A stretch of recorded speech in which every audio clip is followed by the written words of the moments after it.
Teach us to speak truthfully. Transform the lotus treasury world. Transform the land of ultimate bliss. Spread it to all things. All worlds become. The land of ultimate bliss becomes the lotus treasury world. Does this change occur? Starts with provocation. Why is the Western land of ultimate bliss so wonderful? Because the people there have good hearts. It's often said, therefore, good people gather in one place. If today, in this world, every one of us were virtuous, the environment we predict today would certainly be the same as the land of ultimate bliss.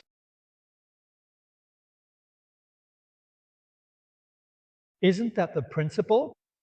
Why is the Lotus Treasury world so wonderful?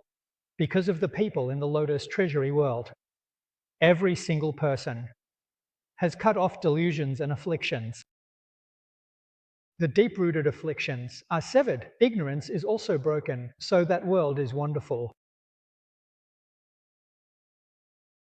Why is our world today not good?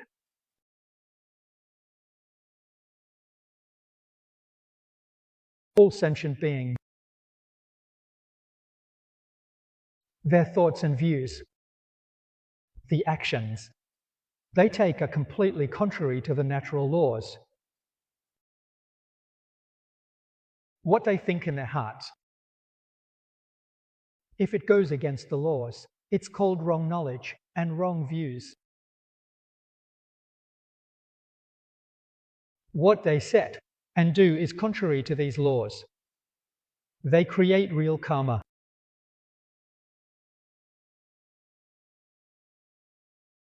As the Diamond Sutra says, even the slightest thought of sentient beings does not escape the 5 grave offenses. What kind of realm does that karma turn into? It becomes our current living environment.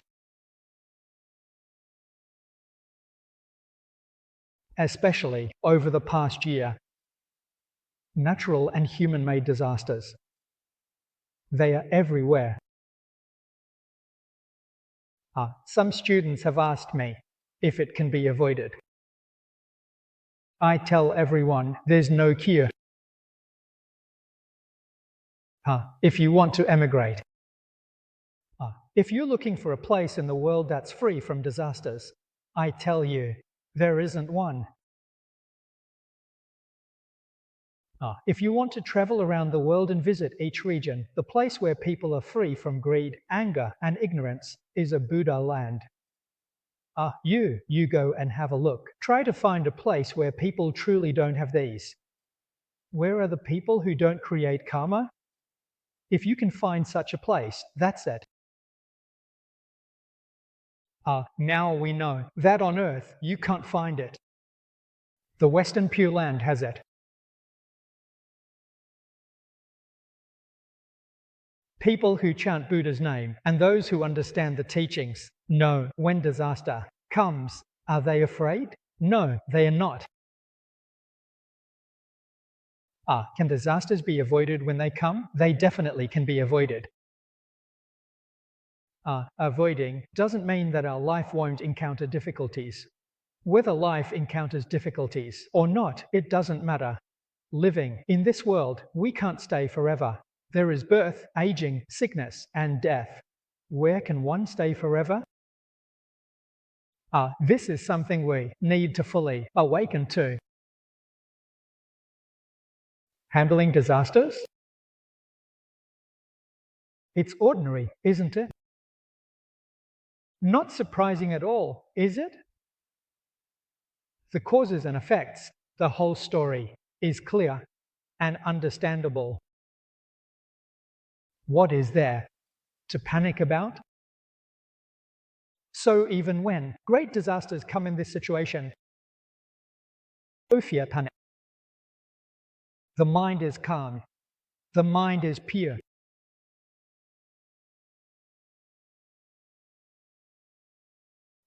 Any kind of disaster can be accepted.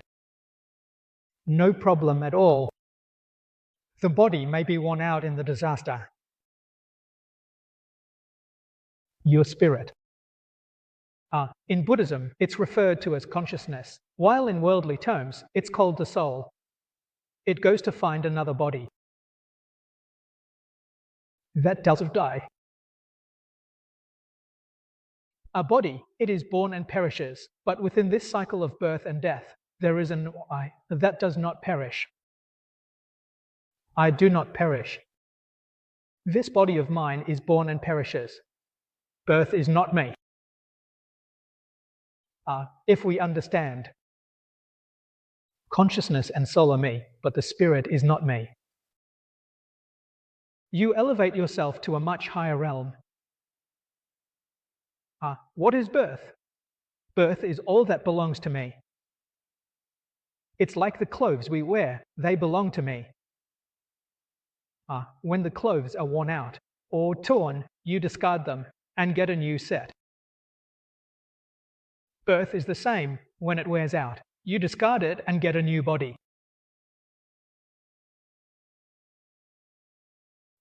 So if you have a bit of skill, even if it's not very advanced, just a little bit, you can be at ease with life and death. The process of leaving one body and taking on another is as natural as changing clothes. People in the world don't understand this. Taking off clothes and going out feels so painful, doesn't it? Like a child. When you ask a child to change clothes, they find it incredibly painful, jumping around in distress. They are unwilling and reluctant, feeling it's very painful. But adults don't feel that. Clothes get dirty and need to be washed. If the style doesn't suit, just change to a new style. It quickly becomes outdated and needs a refresh. When one's practice in Buddhism reaches a certain level, they view life and death as simply changing clothes. There's no pain at all, no tension, no fear whatsoever. Such a person, they let go of their body, slim down, and then decide to reincarnate. Change this body. This new body will be much better than the current one. It's a good reward. If you feel panic and fear during the transition, if you're scared, the next body you change into will be worse. What kind of body will you change into? A newborn body. Changing into a body that meets a tragic end is not worthwhile. It's like changing clothes, and each change makes the clothes more tattered and unsightly. Alas, then you are in trouble. If learning Buddhism can bring you this benefit, it's remarkable. This is a small benefit in Buddhism, not a major one. Why is that? Because you consider consciousness as the mother, but the ocean of consciousness is not the ultimate result. Then what am I truly? Truly, I am the original mind. In Zen Buddhism, enlightened mind see true nature. Seeing the true result. What the Zen school refers to as one's original face before birth by parents.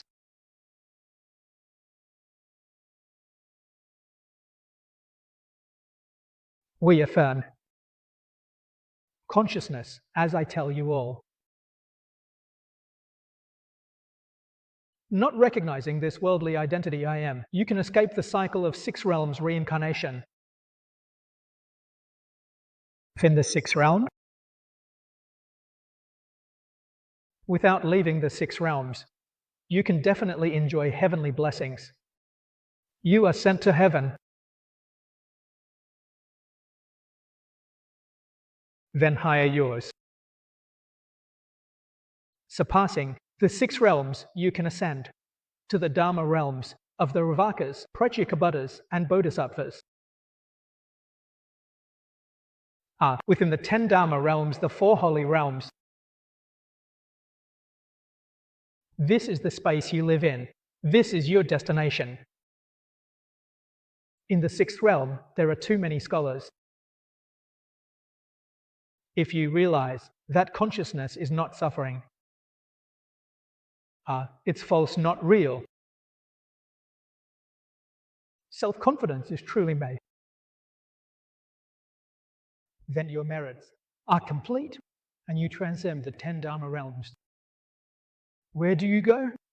You go to the flower adornment world to see the great Buddha Vairocana, to become friends with the 41 great bodhisattvas like a family. Or you are reborn in the Western Pure Land of ultimate bliss, eternally transcending the 10 Dharma realms. This is also the truth. When the Buddha appears in this world, he tells us about these matters. This is the true reality of guiding sentient beings. Therefore, the most important thing for us in learning Buddhism right now is to cultivate purity. The Infinite Life Sutra tells us the principles of practice within its essence: diligence, equality, and awareness. 3 principles.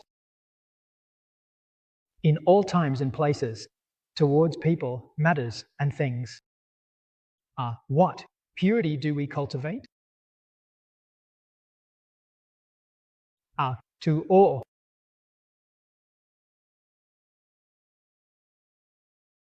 Unstained by form.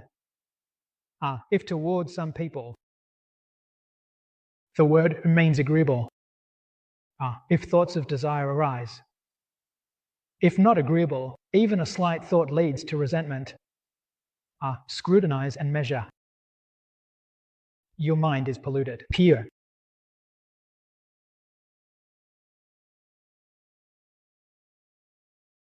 So where do you practice? Right here is where you practice. When all these situations arise, be clear and understand thoroughly. Do not be polluted. This is what you call real skill. Your practice has become effective. You truly have skill, not being polluted by external circumstances. The situation is clear and understood thoroughly in front of you. This understand, your mind remains unmoved. Without discrimination, without knowing where, without arising thoughts or moving the mind. This is skill. We must cultivate our practice here, cultivate in all human affairs and environments, in all material and environmental conditions. Every day we face these 6 senses, facing all people, all matters. What kind of skill are we practicing? Just practice this skill. A thought arises, if it's a good thought or a bad thought. It's pollution. Is the thought sudden? Good thought is also sudden. As soon as a thought arises, Amitabha Buddha suppressed that thought. In our practice, we use this method, a single recitation of the Buddha's name, to suppress that thought, to dissolve that thought. All delusional thoughts return to Amitabha Buddha.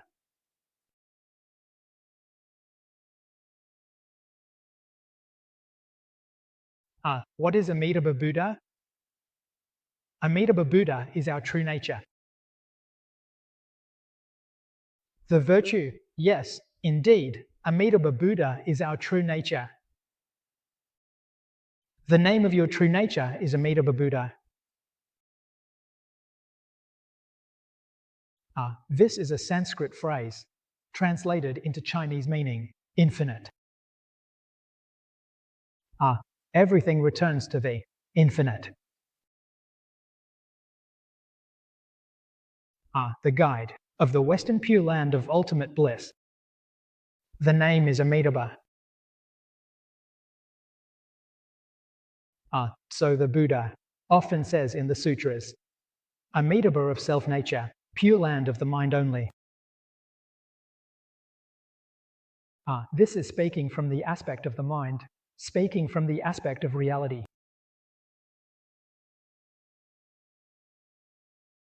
So you need to know how to recite this Buddha's name. For beginners, knowing how to recite means transforming all your thoughts into Amitabha Buddha. So that in your mind, apart from the phrase Amitabha Buddha, there are no other distracting thoughts. Your pure mind is pure beforehand. The present mind is the one-pointness of mind mentioned in the Amitabha Sutra, and you will have one-pointness of mind. This undistracted focus is called the samadhi of Buddha recitation. Praise is a Sanskrit word, which means good longevity, normal enjoyment. Today we do not enjoy normally. Normal enjoyment is it having evil thoughts without thinking, and thinking without thoughts? That is normal enjoyment.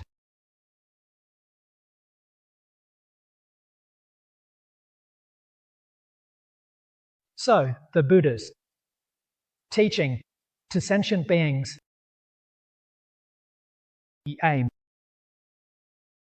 the purpose is to guide sentient beings to learn the profound principles which are the true nature of all seasons. It is also what we often refer to as the true nature of all dharmas. To put it more plainly, the true nature of the universe and life.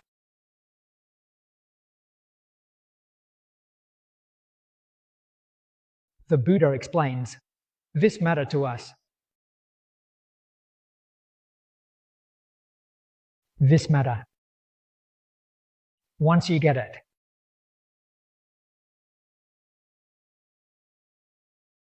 then how should we act in our daily lives?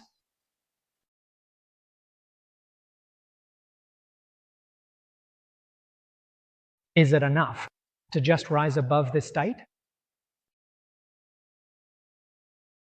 That's right. Being able to transcend this state is great. You establish your own merits and you have achieved it. But there are still many sentient beings in this world who have not sought it. We can't just ignore them when we see them.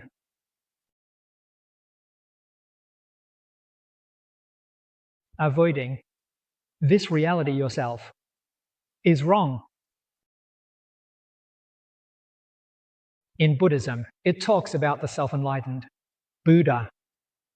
These people are not praised. Once you have attained enlightenment, you should help others. This is the way of the Bodhisattva. So below, it is said that helping others is the way of the Buddha and the heavens. Guide them. But you must know that to guide them, you need a system. If you haven't thoroughly understood these truths yourself, you're on.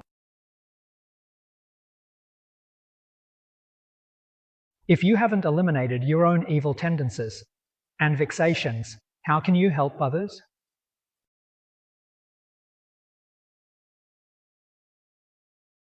Even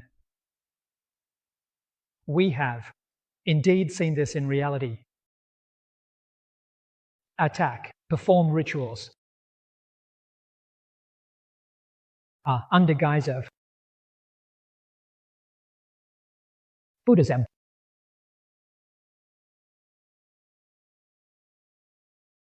Committing countless sins to satisfy their own desires. If you say they don't understand, they can also speak well and talk about good paths, They can even explain the scriptures very clearly. They also establish magnificent places of practice and have quite a few followers practicing with them. But what he does is completely contrary to the teachings of Buddhism. What is he doing? He is still pursuing fame and profit, still involved in disputes and personal conflicts.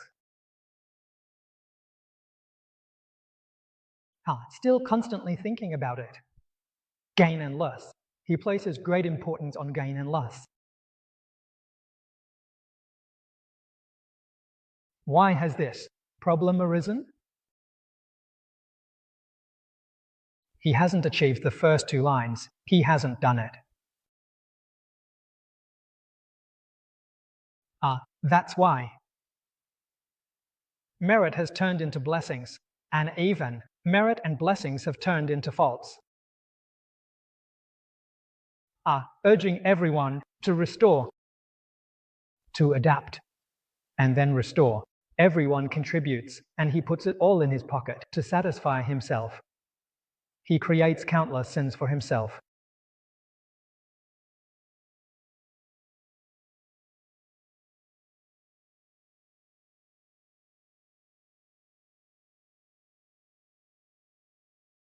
The ancients were not like this. The ancients understood.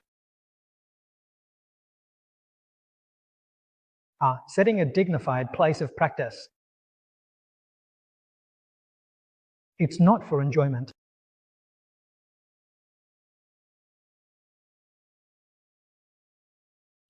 So we look at these ancient monasteries built in China.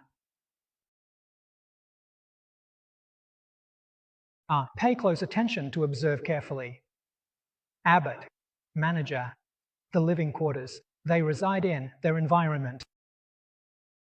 Very simple.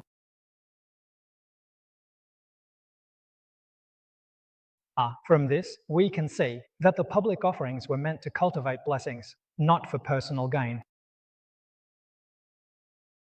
In other words, their clothing, food, accommodation, and all living conditions did not change. Understanding principles. Making sin. Nowadays, with a lot of donations, when building a large place of practice, the first thing is to arrange one's own living environment very well. Creating sins.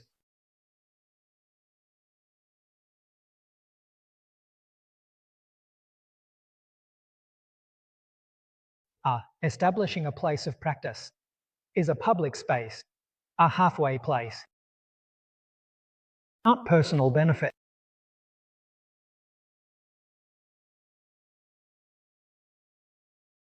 Everyone has probably heard this. There is a saying in Buddhism, a donut's grain of rice is as large as Mount Sumeru.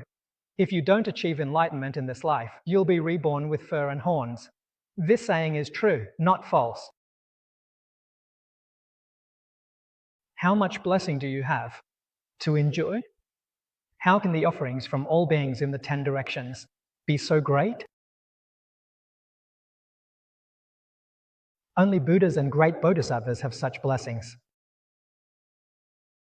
How can people have great fortune? So, they are confused and deluded. These blessings, in just a few years, they die in a muddled state.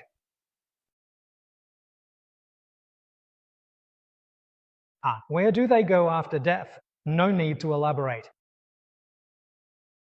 In the future, they still can't avoid repaying their debts. So, in Buddhism, creating merit is not the same as creating blessings. Within merit, there is the virtue of the Buddha, but within blessings, there may not be merit. Merit is earned by virtues and results. For example, when we uphold precepts, we gain merit. You then attain concentration. Concentration is virtue. Cultivating concentration brings merit. Wisdom develops, and enlightenment is also equivalent. We can see. Public. Cultivating causes leads to virtue as the result.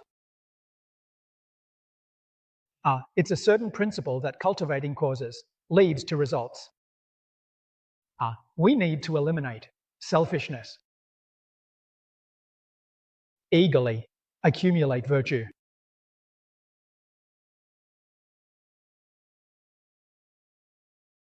How can we maintain this virtue? This word is very important. It means to store, to preserve. Hey, only then can your virtue accumulate. There is a saying in Buddhism, a fire burns the forest virtue. Virtue is not easy to store.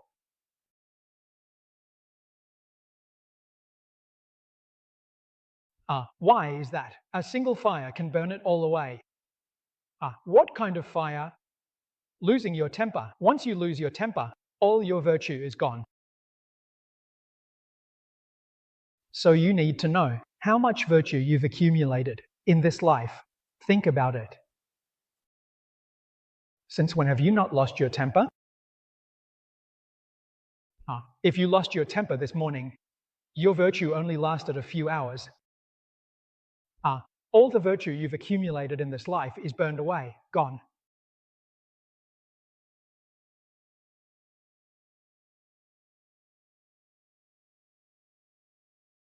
Nowadays, people talk about virtue. You could say it's all in name, only without substance. They have the name of virtue. They claim to cultivate virtue, but do not actually do so. A single moment of unhappiness, and the virtue is gone. So you need to be aware. There are many demons and monsters in the world, and they fear internal conflict among the virtuous. So, besides various situations and different conditions aim to destroy your virtue. However, they themselves do not have the ability to destroy your virtue. No one can destroy your virtue. Who can destroy you? You destroy yourself. They provoke you to lose your temper, to harbor resentment, and you obediently comply, indeed losing your temper and harboring resentment, burning away your own virtue completely. They clap their hands in delight, saying, "Good, well done." Why do such foolish things? Once we understand this principle, we must remain vigilant. Favorable circumstances don't become joyful. In all adverse circumstances, do not harbor resentment. Only then can you preserve your virtue. This person truly possesses wisdom. Previously, Shakyamuni Buddha demonstrated this to us. He will certainly subdue the demons and fulfill the Buddha's wishes. You, without concentration and wisdom, cannot preserve your virtue. This is a definite principle. If you constantly let your mind be stirred by circumstances, how can that be acceptable? If your mind is swayed by external circumstances, that is a mind of samsara, creating karma of samsara, and in the future you will receive the retribution of samsara. This is what you are doing. So once we understand this, in our daily lives, we must practice. This practice is cultivation. In the past, our six senses met the six objects. We would be influenced by factors. When we saw something we liked, we would feel joy. When we saw something we didn't like, we would feel aversion. This is wrong. It's a mistake, we must fix it.